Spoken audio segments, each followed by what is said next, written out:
basically you start off with a setup. Right. And then, according to the rules, Yeah. you get turns. Right. And in your turn, you get 3 turns, which you can then move one, for example, division 3 times, or you can move 3 divisions 1 time. Right. And you have a certain distance. You've got rulers and stuff like that. Okay. And we as battlefield commanders try and now outsmart the enemy, irrespective of what happened in the real battle. Yes. And then when you get to combat, Right. you decide, okay, I'm going to attack this one or attack that one. Right. And then you throw dice. And Okay. depending, you get 3 dice, and depending on, and you get a red, a black and a white dice, and they're all different. They mean different things. Mm-hmm. And then your opponent throws dice. And depending on what your dice numbers are, Yeah. you then go to a chart and you look on the chart, and then you work out whether you've suffered casualties Yes. or whether you've attacked the enemy sufficiently, you've caused him problems, Right. and defense and all that. So Okay. the real battle and what happens on the wargaming side Yeah. can land up with a different outcome depending on Right. how good you throw dice. Okay. But generally, Yes. it tends to follow history. Interesting. And that's because of the way the charts and the rules are there. Yes. Because your troops have certain skills, Yes. and those skills actually play out because of the way the rules are set. France! Vive la France! Non, je dis pas, c'est pas grave. Let's not take it too serious, Anthony. You're going to lose. This is the way it is.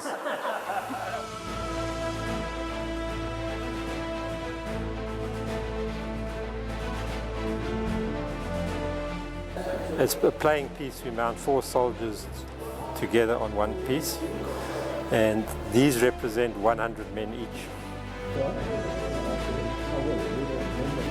So what's happening now is the British cannons on the hill are firing at the French who are advancing.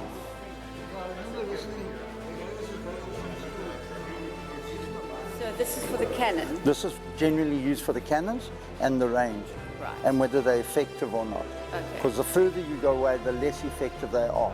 Distance goes onto that chart, and then you come down the chart with your dice. Right. So if you have like a casualty rate of 5 as an attacking force, Yeah. and it's over 300, it'll be a lot more effective than the same over 500. Exactly. And that's where the rules bring it down to sort of a form of reality. Right. And that's why it often ends up turning out as it did in real life. Yes.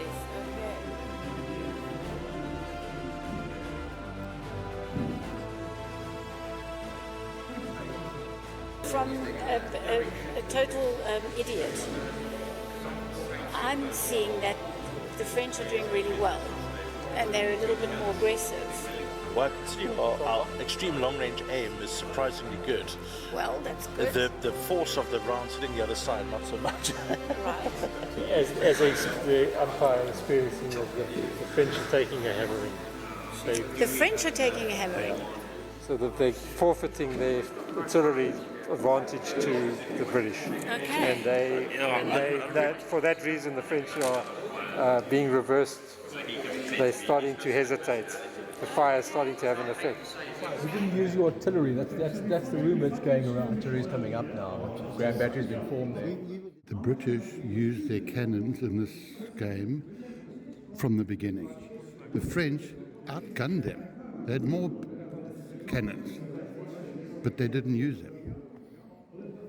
Tell us what you're doing. Okay, so at the moment I'm issuing attack orders for our cavalry. Right. Soon get the right flank. Right. And for Hill, the infantry commander on the far right, he's also going into attack to plug the gap. Okay. And the rest of the line is just holding. Okay. So they're thrusting right here in front of you now. They're coming forward, they're coming over the ridge, but we've got our artillery is going to be firing at them to slow them down, and then we'll wait till they're closer before we commit. And are you feeling quite confident? Yeah, we know what we're doing. We've got a good plan. So what is your strategy now? Because apparently, according to Craig, English. according to Craig, the French are not doing very well. He's lying. He's lying. Yeah. It's propaganda. Don't believe that. Okay. We are rewriting history with the French today, Perfect. and Napoleon is going to go home alive and the winner. Celebrates over the corpses of all the Brits. All the Brits. You roll 3 dice for your troops. Right. And those 3 dice rolls give you a huge range of probabilities. You evaluate the scores, the result now in the combat evaluation phase. The white dice is the smoke, it means the shooting.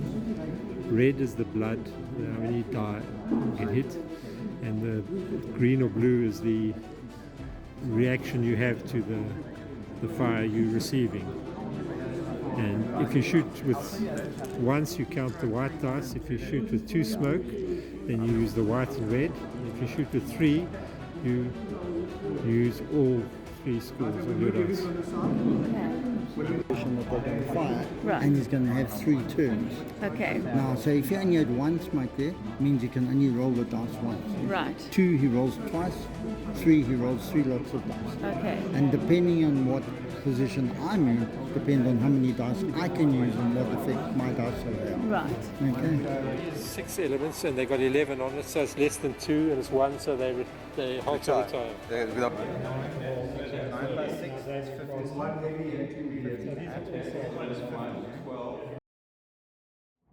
The lead elements of the Prussian army are arriving on the battlefield in the French rear. They're still in the wood of Paris. Are you a general? I'm worse than that. Oh. Are you I'm the emperor? butcher. I'm the butcher of the fields. Germans arrived late and slaughtered the French. So how's the war doing? Oh, I'm English. Oh, you're English. For sure. So we're not too sure about our German allies. Okay. We don't know if they're coming or going. Okay. What's happening now is the Prussians have been fighting a battle. They lost the battle 2 days ago. Right. And then they retreated from the battlefield, but the French didn't follow them, so they didn't know which direction they went. They presumed they went back to Prussia, but actually they went north and they rallied at a town called Waterloo. And they now, 2 days after the battle, marching to support the British Right. at Waterloo. And the French don't know they're coming. Napoleon is smiling. He's got a secret plan up his sleeve. Exactly. Just ask you, how's it going here? Who's Does your look microphone? French? Does your microphone pick up facial expressions? Loud.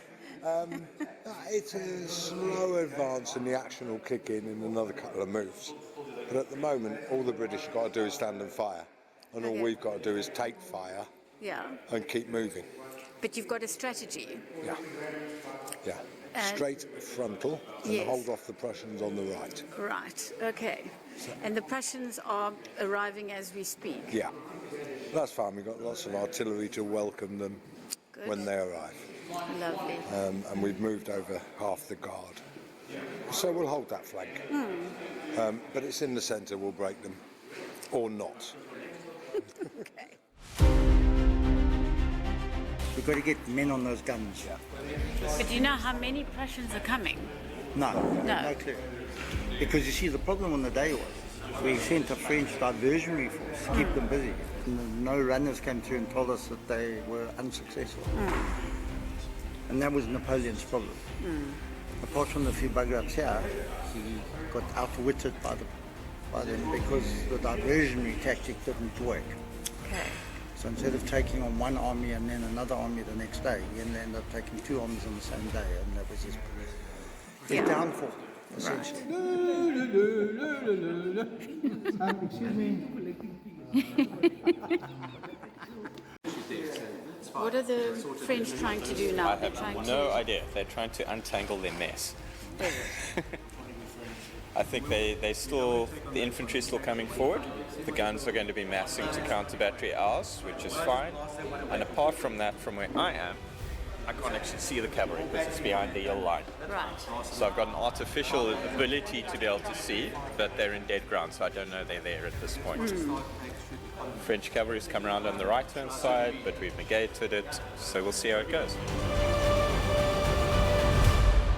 What's going on here? What's happening there, right? So I've got French cavalry coming down. Right. I've repositioned my cavalry. So I've got 1, 2, 3, 4 brigades of cavalry going up to meet them. And then I move my infantry behind them. So depends what happens with the battle over here. If my cavalry get overrun, my infantry will go into square. And then my guns on the hill over there firing. One battery is firing at the column French infantry, and then the other guns are counter battery against the main French guns over there. Right. Are you going to win? It's all in the dice. Yeah, but I'd rather lose two fighting these guys because then they're just going to bounce. Fighting Lancer. Yeah, Lancers. But they already got 2 hits on them, and they're also already in weight. We're in attack. Yeah. Take a chance and split. There's an interesting fight there, developing. The British are forming squares as a French cavalry arriving. So that is part of the battle. Okay. So that's historically what happened. The British formed squares between the cavalry, so they can't attack them on the flank or rear because they form us facing in all directions. Okay. So that's happening on that position now. Get into a fight. Yes. If I move them forward, they're going to just say ugly words at each other. They're skirmishing. They've got to spend time taking pot shots at each other. This is the change of the original battle. Those guns were deployed on the ridge first, so he's kept them in reserve to fight the Prussians. So he's losing there, but now he's winning here. So, Napoleon. Yes. How are we doing today? That's a tough day in the trenches, as they say. It's not an easy game. The Prussians have arrived on our flank. We anticipated them arriving on our flank. Now we're fighting 2 armies, but we haven't given up yet, and we're going to try and push through the blood and tears and guts, and bayonet them. We just want to bayonet these bloody English. Get them in the guts. Rob, get them in the guts, eh? Yes. We will get them in the guts. We, yes. So this is sort of the way the balance is finally poised now. Okay. The next sort of couple of moves will tell us where we're going to be. Do you have hope that that side will be able to stop a bit of the Prussians? We are sending some special troops to that flank. We don't want to divulge too much. Betray the secrets? Yeah, loose lips sink regiments. So we have a plan there. Yeah. Okay. Always had a plan, yeah. General Wellington, I presume. Tell me what you're doing now. I'm waiting to see what the French move is. At the moment, we're still holding the line. We're going to see where the French units end up, and then we're going to direct artillery to blast them away. All right. Same procedure as last term. What's happening on this side? So the cavalry have met up and we're holding him off. Our infantry are going to be moving up and forming squares behind just in case the cavalry break through, but it's unlikely. We've got the weight of numbers on our side over there. But we're future-proofing ourselves by moving forward and going into square just in case bad things happen. We should be all right. And at this stage of the battle, do you know that the Prussians are coming? Can you see them? You can see them from up here? I can see them from up here through the battle. Right, That's right okay. on the hill. So that's a huge sigh of relief. Indeed it is. So that is the Dutch cavalry division. So when the orders are finished, they will advance into that open space, and the French will be advancing from the other side. And they're going to collide with each other, and we call that overrunning, as the troops overrun each other in the move. And then the French would have to be in square to receive cavalry. So if they're not in square because they're advancing, so they have to roll a dice to see if they form an emergency square in time. So that's what's going to happen after the staff have finished issuing their orders here. We're reaching the stage where the troops are overrunning each other. So the French advance is now hitting the British line over there, and the British are counter-attacking here on this flank. And the British artillery are firing. The French artillery in the centre has driven off the British artillery on that hill. You can see the gap where they were. And so the French are doing quite well? No, they're not. Oh. Who's got the most fire going there? The British are firing more than the French, so that's be doing more damage to the French.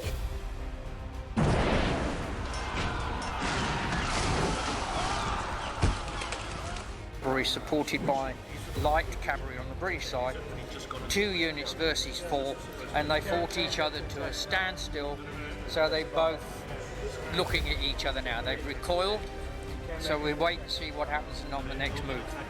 So the French decided this time round not to assault Hougoumont, from original battle of 1815, the French assaulted Hougoumont, and substantial forces, a whole corps was involved in assaulting Hougoumont, and substantial French losses were sustained as a result. That never happened on the refight of the battle on the 28th of June.